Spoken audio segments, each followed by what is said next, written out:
ಏನು ನಾವೇನೋ ಟೆನ್ಷನ್ ಇರ್ತೀವಲ್ಲ. 12 ದಿನದಲ್ಲಿ ಸರ್ 4ನೇ ಬಾರಿ ಪೆಟ್ರೋಲ್ ಡೀಸೆಲ್ ರೇಟ್ ಏರಿಕೆ ಆಗ್ತಾ ಇರ್ತದೆ. ಹೌದು ಏನು ಸಮಸ್ಯೆ ಆಗುತ್ತೆ ಸರ್?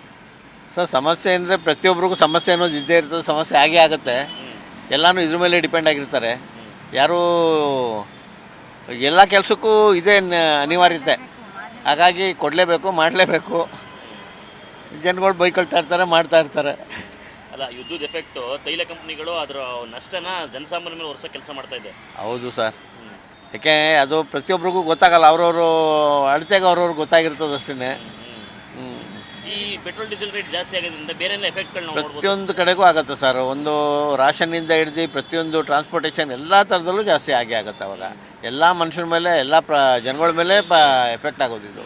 ಈಗ ಇತ್ತೀಚಿನ ದಿನಗಳಲ್ಲಿ ದುಡಿಮೆ ಕಡಿಮೆ ಆಗ್ತಾ ಇದೆ, ಬೆಲೆ ಏರಿಕೆಗೆ ಜಾಸ್ತಿ ಆಗ್ತಾ ಇದೆ. ಸಂಭಾಳಿಸೋದು ಹೆಂಗೆ ಸರ್? ಹೆಂಗೆ ಸಂಭಾಳಿಸೋದು ಅಂತಂದರೆ, ಏನು ಓಡಾಟ ಕಮ್ಮಿ ಮಾಡಬೇಕು, ಅದು ಆಗಲ್ಲ. ಈಗ ವರ್ಕ್ ಫ್ರಮ್ ಹೋಮ್ ಇದ್ದರೆ ಮನೇಲಿ ಇರ್ತಾರೆ, ಇಲ್ಲ ಅಂತಂದರೆ ಆಫೀಸ್ಗೆ ಹೋಗ್ಬೇಕು ಅಂದ್ರೆ ಹೋಗಲೇಬೇಕು ಅವರು. ಎಷ್ಟೋ ಜನ ಮಿಡ್ಲ್ ಕ್ಲಾಸ್ ಜನ ಎಲ್ಲ ಬಸ್ಸು ಗಿಸ್ಸು ಗೌರ್ಮೆಂಟ್ ವೆಹಿಕಲ್ಗಳನ್ನ ಉಪಯೋಗಿಸ್ತಾ ಇದ್ದಾರೆ.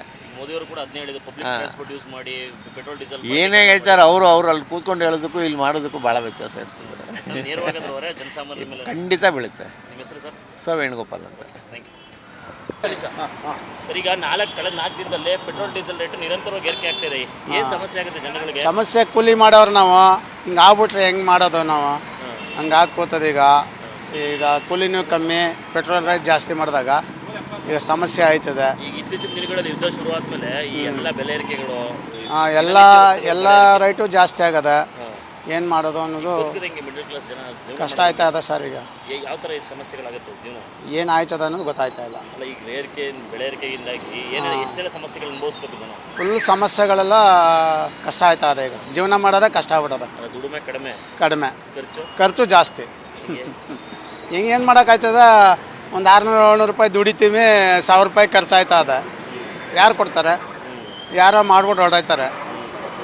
ಈಗ ದೊಡ್ಡ ಕಂಪ್ನಿಗಳಿಗೆ ನಷ್ಟ ಆಗುತ್ತೆ ಅಂತ ಅದನ್ನೆಲ್ಲ ಆಗ್ತಿದ್ದಾರೆ. ಎಲ್ಲ ಆಯ್ತಾ, ಅದು ಏನು ಮಾಡೋಕ್ಕಾಗ್ತದೆ ಸರ್? ಈಗ ಶಿವಣ್ಣ. ಕಳೆದ 12 ದಿನದಲ್ಲಿ 4 ಸಲ ಪೆಟ್ರೋಲ್ ಡೀಸೆಲ್ ರೇಟ್ ಜಾಸ್ತಿ ಆಗ್ತಿದೆ. ಯಾವ ಥರ ಎಫೆಕ್ಟ್ ಆಗುತ್ತೆ ಸರ್ ಜನಗಳಿಗೆ ಎಫೆಕ್ಟ್ ಆಗುತ್ತೆ, ಮಧ್ಯಮ ವರ್ಗದ್ದು ತೊಂದರೆ ಆಗುತ್ತೆ, ಇಲ್ಲ ಅಂತ ಹೇಳೋದಿಲ್ಲ. ಏನು ಮಾಡ್ತೀರಿ? ಈಗ ಇರಾನ್ ಅಮೇರಿಕ ಯುದ್ಧ ನಡೀತಾ ಇದೆ. ರಾಜ್ಯ ಸರ್ಕಾರದವರು GST ಸೇಲ್ಸ್ ಟ್ಯಾಕ್ಸ್ನ ಕಡಿಮೆ ಮಾಡಿದ್ರೆ ಅನುಕೂಲ ಆಗುತ್ತೆ. ರಾಜ್ಯ ಸರ್ಕಾರದವರು 29%, ಸೆಂಟ್ರಲ್ ಗೌರ್ಮೆಂಟ್ನವ್ರು 5% ಹಾಕ್ತಾರೆ ಪೆಟ್ರೋಲ್ಗೆ.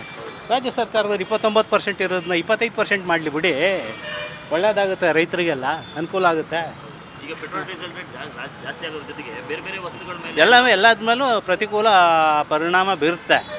ಏನೂ ಮಾಡೋಕ್ಕಾಗಲ್ಲ. ಹೌದು, ಜಾಸ್ತಿ. ತುಂಬ ಕಷ್ಟ ಇದೆ, ಹೋಗ್ಬೇಕು, ಏನೂ ಮಾಡೋಕ್ಕಾಗಲ್ಲ. ಜೀವನ ಅನ್ನೋದು ಇದೇ ಇರ್ತದೆ. ಒಂದಿನ ಜಾಸ್ತಿ ಇರ್ತದೆ, ಒಂದಿನ ಕಡಿಮೆ ಇರ್ತದೆ, ಏನೂ ಮಾಡೋಕ್ಕಾಗಲ್ಲ. ನನ್ನ ಹೆಸರು ಜೈಪಾಲ್ ಅಂತ. ದಿನದಲ್ಲಿ 4ನೇ ಬಾರಿ ಪೆಟ್ರೋಲ್ ಡೀಸೆಲ್ ರೇಟ್ ಜಾಸ್ತಿ ಆಗ್ತಾ ಇದೆ. ಹೌದು, ಪ್ರತಿನಿತ್ಯ ಗಾಡಿ ಮೇಲೆ ಡಿಪೆಂಡ್ ಆಗಿರ್ತೀವಿ. ಪೆಟ್ರೋಲ್ ಡೀಸೆಲ್ ರೇಟ್ ಜಾಸ್ತಿ ಹೇಳಿ ಸರ್. ಏನು ಸಮಸ್ಯೆ ಆಗುತ್ತೆ? ಸಮಸ್ಯೆ ಈ ಬಡವ್ರ ಬಗರುಗಳೇ ಸಮಸ್ಯೆ ಆಗಿ ಆಯ್ತದೆ ಸರ್.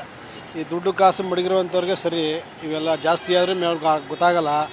ಈಗ ನಮ್ಮಂಥ ಕೂಲಿಗೆ ಪಾಲಿಗೆ ಅವ್ರಿಗೆಲ್ಲ 70 ರೂಪಾಯಿ ಅಂದರೆ ಕಷ್ಟ ಇದೆ ತುಂಬ. ಇವ್ರಿಗೆ ದೊಡ್ಡವ್ರ ರಾಜಕೀಯ ಏನೇನೋ ಮಾಡ್ತಾರೋ ಸಹ, ಏನು ಅನ್ನೋದು ಗೊತ್ತಿಲ್ಲ. ನೋಡೋಣ. ಈ ಯುದ್ಧ ಶುರು ಆದ್ಮೇಲೆ ನಮ್ಮ ಕಡೆ ಗ್ಯಾಸ್ ಸಿಗ್ತಾ ಇಲ್ಲ. ಏನು ಸಿಗ್ತಾಯಿಲ್ಲ ಸರ್. ಎಲ್ಲ ರೈಟ್ ಜಾಸ್ತಿ ಆಗದೆ, ಪ್ರತಿಯೊಂದು ರೈಟ್ ಜಾಸ್ತಿ ಆಗದೆ. ಆಮೇಲೆ ಹೋಟ್ಲ್ ಊಟ ಮಾಡೋಕ್ಕಾಯ್ತಲ್ಲ. ಈಗ ಮಾತಾಡ್ತಾರೆ ಗ್ಯಾಸ್ ಸಿಲಿಂಡರ್ ಜಾಸ್ತಿ ಆಗದೆ ಅಂತಾರೆ. ಎಲ್ಲ ಫುಲ್ ಇದಾಗ್ಬಿಡೋದು ಸರ್. ಈ ಮುಂದಕ್ಕೆ ಏನಾಯ್ತದೆ ಗೊತ್ತಿಲ್ಲ. ನೋಡೋಣ ಅದೇನೇನು ಆಗೋದು. ಏನೇ ಜಾಸ್ತಿ ಮಾಡೋದು ಪಾಪ ಬಡವರು ಮಧ್ಯಮ ವರ್ಗದ ಜನಗಳ ಮೇಲೆ. ಎಲ್ಲ ನಮ್ಮ ತಲೆಗಳ ಮೇಲೆ ಬೀಳ್ತಾರೆ ಸರ್. ದೊಡ್ಡವ್ರಿಗೆಲ್ಲ ಸರೈತದೆ, ದುಡ್ಡು ಕಾಸು ಲಕ್ಷ ಕೋಟಿ ಮಡಗಿರೋರು ಸರೈತದೆ. ನಮ್ಮಂಥ ಬಡವ್ರ ಬಗ್ಗರುಗಳಿಗೆ ಏಟ್ ಆಯ್ತಿರೋದು, ಫುಲ್ ಏಟ್ ಆಯ್ತೈತೆ ಇಲ್ಲಿ. ಈ ಕೂಲಿಗೆ ಅವ್ರಿಗೆ ಅಷ್ಟೇ ಅದೇ ಇಲ್ಲ. ದುಡಿಮೆ ಮಾಡಿದ್ರು ಕೂಲಿನೂ ನಮ್ಗೆ ಸಿಗ್ತಾ ಇಲ್ಲ. ಎಲ್ಲ ಬೆಲೆ ಏರಿಕೆ ಜಾಸ್ತಿ ಆಯ್ತಾ ಇದೆ. ನಮ್ಮ ಗೇದದ್ದು ಅದಕ್ಕೆ ಸಾಲ್ತಾ ಇಲ್ಲ. ಪೆಟ್ರೋಲ್ಗೆ ಸಾಲ್ತಾ ಇಲ್ಲ ಸರ್. ಅಲ್ಲಿ ಬಿಡ್ತಾರೆ, ಪೆಟ್ರೋಲ್ ಸಾಲ್ತಾ ಇಲ್ಲ. ಏನು ಮಾಡೋಕ್ಕಾಗಿದೆ? ಸಿಕ್ಕಾಪಟ್ಟೆ ಸಮಸ್ಯೆ ಆಯ್ತದೆ. ಏನು ನೋಡೋಣ, ಏನು ಮಾಡೋದು? ದೊಡ್ಡವರು ಏನು ಮಾಡೋದು ನೋಡೋಣ, ಮುಂದಕ್ಕೆ ನೋಡ್ತಾ ಇರೋಣ. ಮುಂದಕ್ಕೆ ನಾಗೇಶ್ ಅಂದ್ಬಿಟ್ಟು.